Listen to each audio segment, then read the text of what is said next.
Hello, welcome back to the Narconon and Scientology Chronicles channel. I'm Lucas Catton.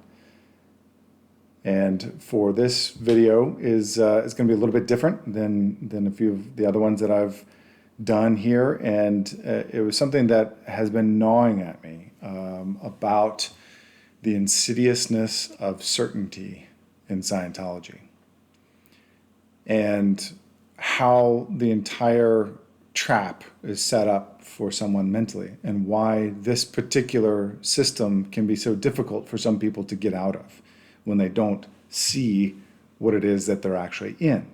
And even if they do see it, sometimes things come up, years afterwards when they go, oh my gosh, I can't believe that this was embedded deeply in there, and I had no idea. I didn't realize it. And one of the biggest things is that that early on, you're taught to believe that the E-Meter, the Hubbard electropsychometer, helps find areas of mental mass or trouble spots, and that it doesn't lie. The meter doesn't lie. And Hubbard developed this madness around this machine and all these questions to try and achieve results for people based on, again, this wholly concocted scheme of crossroads that go every which way in direction and really lead people into a mess, really a spiritual and mental mess. And the evidence is, it's plain, it's out there everywhere. Scientology doesn't end well for really anyone, honestly. It ends poorly for everyone. And that's why most of the people, certainly, thankfully, leave and hopefully can go on and reconstruct a new life. Sometimes people don't, and they stay in it. A very, very, very small percentage of people involved in it feel that it truly has helped them, and they go throughout their entire life and continue to sing the praises. But even they are not being honest. Even they are not being fully honest, because they have all experienced the madness of sitting at the registrar's office and going into extreme debt and banging your head because the case supervisor thinks that you've done something when you haven't, or the ethics officer or the MAA is accusing you of things, or you got to go see this person or that person. And it's this entire crazy fucked up world that's in there. That's honestly what it is. And behind a lot of this is this idea of certainty, that the more certain you are, the better off you are in life. Very different from confidence, very different from believing in yourself or in something or that kind of thing. But Scientology teaches you that you can be certain about life. But all you are certain about is the construct that Hubbard created, and the people that fell into the trap to then buy into it, to then help other people buy into it, to then, they continue on the same route. And the meter, the E-Meter, where this plays a role is when you're in an auditing session. If you've never been in one, a Scientology auditing session before, and you're holding the cans of the E-Meter, and the auditor is on the other side asking you questions and looking for the needle to do certain things and to indicate when you've had this thing. And then they go, oh, what's that right there? And you start looking at it and you go, fuck, I don't know, what is that? I don't know. And they start fishing around for things and asking, like, well, what were you thinking about right before then? Yeah, that, right there. What is that? You go, and the thought could be something like, I don't know, I want a burger for lunch. Like, it could be something very benign, but all of a sudden now you're like, oh shit, there must be something there. I got to dig in there and find it. What's going on? And you start going down this path, and then you start questioning whether or not what it is that you're looking at is real. But because the auditor and the E-Meter don't lie, they're going, yeah, that's it. Say more of that. And so you start making shit up. Anything from, you blew up past galaxies to you've lived all these X number of lives and you're certain of who you were, and all these, like, you start buying into these things, and this auditor and this E-Meter is directing you in this area.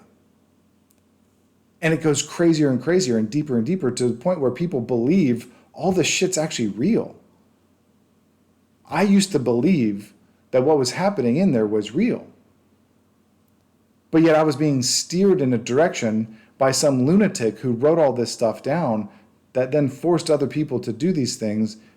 And honestly, I believe, knowing full well that he was crazy and that he was doing this entire thing to only for his own purpose of believing he was godlike, that he was controlling all this entire thing. He was pulling the strings behind everything, and making people, speaking out of one side of your mouth, saying, like what's true is what's true for you, but meanwhile only listen to what I say. Like, that's the kind of things that Scientology does, is they make you think that you're actually more in control of yourself, or that you have greater abilities, or that you're more certain about life, and all it's doing is actually screwing you up more. That is truth. That is what actually happens to people. And even the people who are still under the spell can't deny times where they have been through that. And then somehow they come out of it magically, hopefully still intact somewhat. And then they want to, because they're taught to, give all their praise to L. Ron Hubbard or David Miscavige or their auditor or somebody else, when it's they themselves who somehow fought through it, and they have persevered in spite of Scientology, not because of Scientology, in spite of it. And when you have an auditor and an E-Meter directing you at things, and then you have these prepared lists of questions that Hubbard wrote up to find all these different things about someone and dig into lots of things, where people then start inventing things just to get out of the session. Like, did I do that? And they go, yeah, what's that right there? Because the needle is doing something. And they go, there must be something there because Hubbard said it must be. And here's the meter. And you go, oh shit, it must be. And then you say this thing and they go, oh, I'd like to indicate that this thing happened to you. And it could have been totally made up. But because the auditor and the meter says that, well, it doesn't lie, it's indicating that this thing happened to you, it must be true, it must be real, that you then start to buy into that. And it becomes deeper and deeper, and it's the seed gets sown so deep into the soil of your psyche that it becomes this unbelievable thing when you finally crawl back up out of the ground, when you finally break free from these confines, these mental constraints, when you realize that you've been stuck in this madness for so long. Over on my other channel, my personal channel, I talk about, I was having a conversation with someone who happened to be also an ex-Scientologist, and we were laughing like, yeah, guess what? You may think, like, if I use like a rat or mouse in a cheese, and you're in a maze or something like that, and you think you finally get to the end, you get the cheese, but you're still in a fucking box. Like, that's the thing. People think that they finally made their way out, but they're still stuck in Scientology. They're still stuck in that construct that Hubbard created, and they can't think outside of that because that is where they always go back to. And any reference, any correction list, any level, any accolades, any blame, any fault, like all these things all point back to this one man's madness. And these assholes believe it to be true. And I don't mean that as in like denigrating these people, because I was once one of those people a long time ago. It's been over 10 years now for me. But I still find little things here and there that I go, oh my gosh, I didn't know that was so deeply embedded. I had to pull more out there and go, geez, I believed that. Somehow I believed that. I held on to this thing because I thought it was true because of some auditing session, let's say, or whatever. And that's the kind of thing that a lot of people who have never been in don't fully realize. Now, there's plenty of other situations where, you can draw some similarities. It doesn't have to be a faith. It can be an ideological system. It can be, things that our parents raised us to believe or to see. And so, or the group of friends or the community or the college, like lots of things that we believe to be true because someone else told us that they were true. And so then we fully adopted them as such. But this is such a screwed up system. Like, I pulled up, just prior to this video, I pulled up an old list of questions posted online of one of the correction lists that Hubbard wrote, where you go in an auditing session and the auditor has to ask all these questions and to see what meter reads come up and then go, oh, well, this says that you must have, something else happened. Let's go find the date. And you go, they go, there, right there. And you go like, I don't know. And you list out something like thousands of years ago, or some random day when you were a child, or yesterday, or some person, or it must be this thing. So you start to come up with answers because they're telling you there must be something there. So then you say it and they go, oh, and then you go, yeah, that must be it. And so it goes, hey, yeah, it must be it.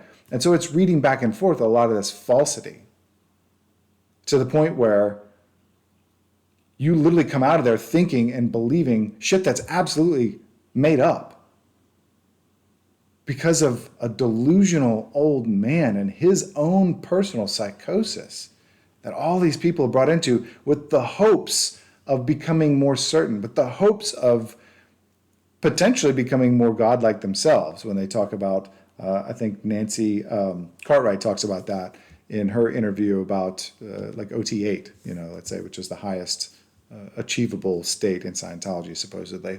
That she wants to become more godlike. Like that's what this is supposed to be reaching toward, but all it is just further delusion. We're getting further and further away from who we are. That's what happens in Scientology. And it's with the false notion of certainty. So there's quite a bit of rambling. I could go on, honestly, for probably hours, and probably should have some follow-up conversations with some other people who share information on this. But that's one of the things that I just really wanted to get across was the insidiousness of certainty in Scientology that is based on a complete lie. A complete lie. It's all made up. Anything good that comes from Scientology is either one's own will and discovery in spite of it, or something that Hubbard ripped off from something else that's beneficial and has therapeutic value. That's my personal take on it. So I hope this finds you well. Until next time, I'm Lucas Catton for the Narconon and Scientology Chronicles. Take care.